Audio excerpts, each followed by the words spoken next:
Which what? Let's just go ahead and say the title of that. What is it called?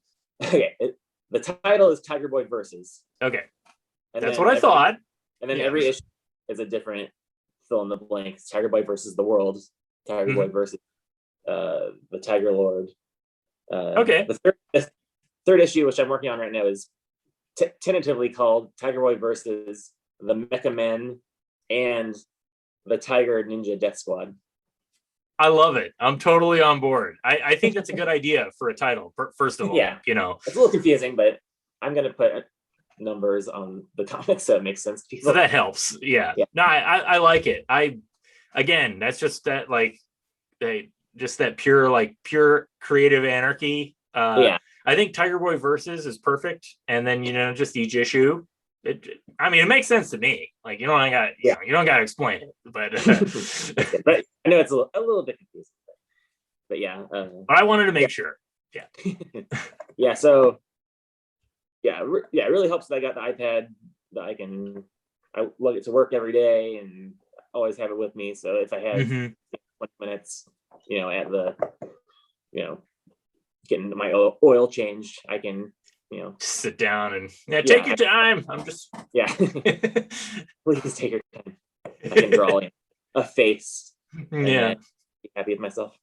But so we're all digital now. And so tell me a little bit about the origin of Tiger Boy Versus. Where did this come from? Okay, this is a bit of a journey. Okay, my son River, who's just a crazy wild little boy with an insane imagination. I don't know where he gets it. Even back when he's like 2 to 3, because I just make him like all the stuff I like. Of course. That's the reason you have kids. You can teach them to hate the same things you hate. Yeah. When he was 2, he was like falling asleep watching the Batman the Animated Series. Yeah. And he got really into Batman.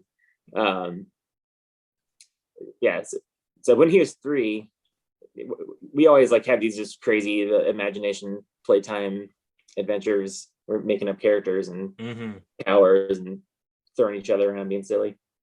At some point he came up with character Tiger Boy, which for some reason I latched onto, and I kept asking him questions about the character, and he kept coming up with answers about who he is, where he comes from, what he can do.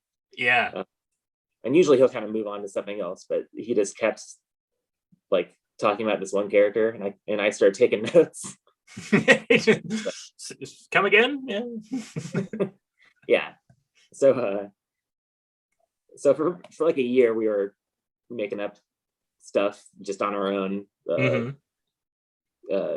just telling each other stories and play acting crazy things. And then I kind of got to the point where I was comfortable drawing on the iPad, and I was trying to come up with my next story to draw. And I kind of pulled an old story out of my head, that I've had since junior high. And every year it 100% changes and becomes something else. It's just completely nothing like what the original thing was. But I kind of took that story and then plugged in his character, swapped out a couple other characters, and then kind of came up with the story, and it's pretty great process. And when did you start it? I started when he was 3, so 2 years ago. Okay. And I had the whole first issue done 2 years ago, and that kind of really? Yeah. Oh, okay. I didn't realize you'd been working on it that long. I know you have a Patreon up, and it's awkward for me to bring it up because I'm not supporting you on Patreon, so I apologize for that. This is over. Yeah, just the end. I know I don't have a Patreon account, so I'm not supporting anybody on Patreon, so don't take it personally. You always support my stuff. Yeah, I'm a big fan of yours, of course, but I just don't. I need to. I have this problem where I'm like, as soon as I get a Patreon account, I'm going to be like, okay, follow this person, and before you know it, it's like 2 months later, and I'm going to be like, I'm in debt, and I need to fix my finances, and I got to pick and choose who I'm going to stop supporting, and I can't do that, right? Yeah, it's I had to lose some people, which sucks. It's like, yeah, I actually know this person, but I'm gonna stop following them. yeah, exactly, yeah. It's like I can't put myself in that situation, so yeah.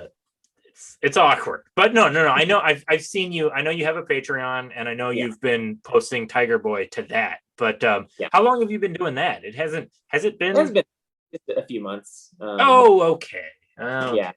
So I was kind of sitting on this thing for a while. I tried really hard to pitch this thing out to companies. Oh, you did? Oh, okay. Close. Like, what was your experience like with that? Very frustrating. That's the life of pitching to comic book companies, my friend. Yeah, it's better just to just make it and put it out there. I think so too. Yeah, but I figured I might as well try. Maybe, I'm just curious. Did you, when you pitched, did you ever get any responses? Yeah. Oh, okay. I actually have like a contract with like a publisher. Oh, ready to go. At the same time, like another one answered me and was like interested, and I was like, yeah, oh yeah, I should go with this one. Then I went with this first one, and then it's like the same thing as when I was working with writers. They stopped talking and flaked out.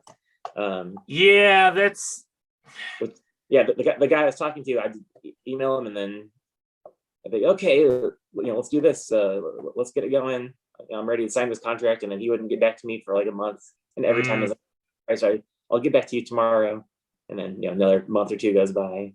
Yeah. And the whole time waiting is like, I kind of told my kid that his superhero was going to be going nationwide. Right. Oh no. Now you're in all kinds of other trouble. Yeah. You can't disappoint the kid. I mean, geez. Now I know there's a whole world, like a seedy underground world of like pop up small press comic book publishers that are trying to like build something, and it just like never even makes it past the starting line. Like they come out strong with like something, where they like, we've published this issue, and I've got connections with this creator that you've heard of, and like I'm going to be the next Image. I've seen a lot of people say that, like I'm all in, and then a month later they're gone, and you never hear from them.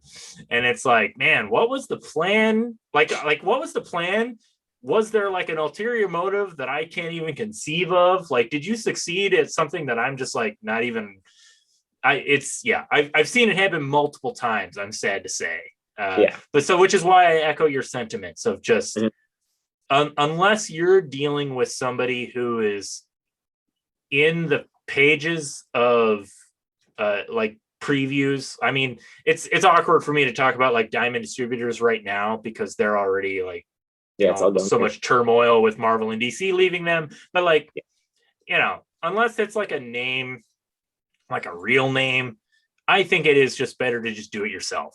Just do your own thing, with the way Kickstarter is now.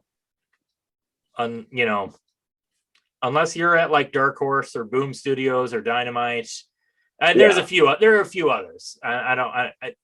There are some legitimate ones out there that are even smaller, like your Scout Comics and your Source Press, Action Labs. There's all kinds of like print it. You can just like put it on a webtoons. That's like a huge thing that I know nothing about. Yeah, exactly. But that's what I'm getting at. It's like, unless you're going for those reputable people, I do think it's just better just do it yourself. Between Kickstarter, webtoons, Tapastic, there's all these resources out there. Yeah, it's kind of no excuse. Yeah, exactly. Yeah, no excuse. Exactly. But okay, so you did not have a great time pitching it. Kind of waited on a bunch of people, and then I was like, oh, okay, this is probably not going to happen. I'm just going to make this thing on my own. Just what it always comes back to.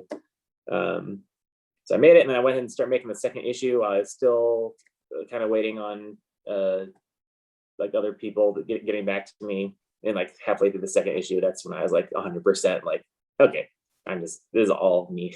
Yeah. So that's when I started the Patreon. It's like, okay, I'm at least going to put this thing out here for some people to see. So I did that, and I've just been, kind of slowly chipping away at it over the past 2 years. And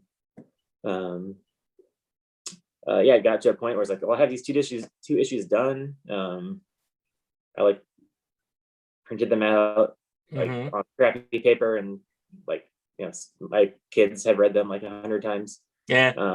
They like it. Oh yeah. Oh, of course. Every line, and I think Freddie is hilarious. I have not read Tiger Boy Versus, but I did watch the motion comic that you made. And yes, I echo their sentiments. I really liked the character of Freddie. He was great. His horrible Cockney accent that you're research for. So let's talk about that a little bit. So I know you got this comic, Tiger Boy Versus. It's something that you collaborated on with your son. How old is he? He's 5 now. So 5. Okay, so like it's essentially, you could sell it as the high concept of a comic book by a comic book artist and the 5-year-old son writing it. Yeah, I should touch on that a little more of how River actually does help me like make the book. Like, I'll be and I show him pages as I'm making it, and for ideas to put on the page, and like, oh, give this kid ice cream, or like make this thing look sillier, or like make this thing brighter. Yeah. Like, oh, okay, that's cool. Yeah, I like that.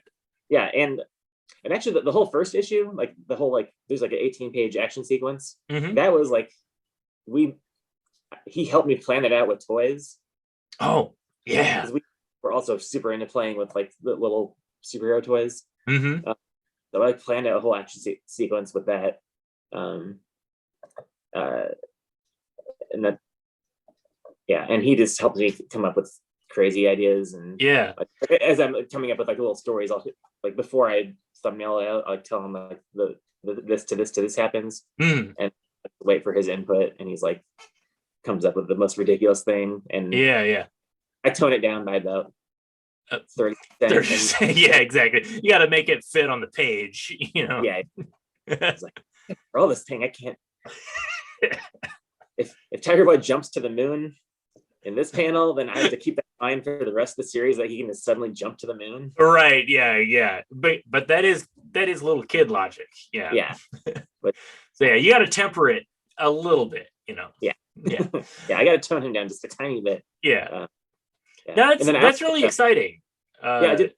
I also did these mini comics with him, where he is totally in charge of the story, and he literally plots it out like, okay, this happens and this happens and this happens, and we're kind of plotting out with toys the whole time, and I'm just taking notes, and then I draw it, and then I give it back to him and say, okay, what's this person say? Where are they going to say something? Then should we have somebody say something here? Yeah, and they kind of reverse engineer it through that. Okay. How does he enjoy the creative process? Does he like it? He loves it. Oh, good. It's for him. It's just the same thing as when we just play. It's just the same as playing. Yeah. When we role play crazy characters or play toys, everything is people, against each other, and like if he's like has rocks. They like find 2 rocks, and like, this is a good guy rock and this is a bad guy rock. And they all together. Just the pure again, going back to what is the phrase I use, like creative anarchy of childhood, So this whole book is just totally fueled off of that creative anarchy that comes out of his mind. And my daughter Rose, she's 3 now, and her brain is just getting crazier. No, that's great. That's really exciting. That makes me think of another friend of mine, He's actually somebody that I interviewed in the second episode of this podcast, David Brandstetter, and he's working on a comic called Horse and Buggy, and it's very similar, where it was kind of born out of him playing with his kids, and they would have Duplo blocks and they would make things, and he's looking at it and he's like, okay, that looks like this character, and he gets an idea, and they would just like play with them, and then it would turn into this kind of story with jokes and whatnot. And there is something that's just really I don't know, just creatively pure that just comes out of like childhood play, and I think there's something more natural about comic books and comic book creators that kind of leads toward that than like any other medium. There's and that's sort of that double-edged sword of like adults sneering at comics, like it's they're for kids. Comic books are for kids. Go read Pride and Prejudice, and then you can tell me about how smart you are. And that's just. But I think that's an important, and I think it's a great aspect of comics, is that link to childhood energy. And so I don't know. I don't know. I think that's great that's what you're doing with Tiger Boy. I think it's really exciting. I hope people without kids can appreciate the silliness of it. Yeah, exactly. Like my whole life for permission to be as silly as I am when we're making Tiger Boy. You can see it creeping up in the fist of some silliness, but the Tiger Boy gets to whole other levels. It does. Yeah, from what I've seen. Hey everybody, Aaron Walther here, just reminding you that if you like this podcast, please subscribe to the channel. Also, head over to secondthoughtcomics.com to stay up to date on the various comics that I write. For a limited time, I'm giving away a free PDF of my latest graphic novel, The Amoral Stingray. All you have to do is sign up to the Second Thought Comics newsletter. Link is in the description. Thanks for reading.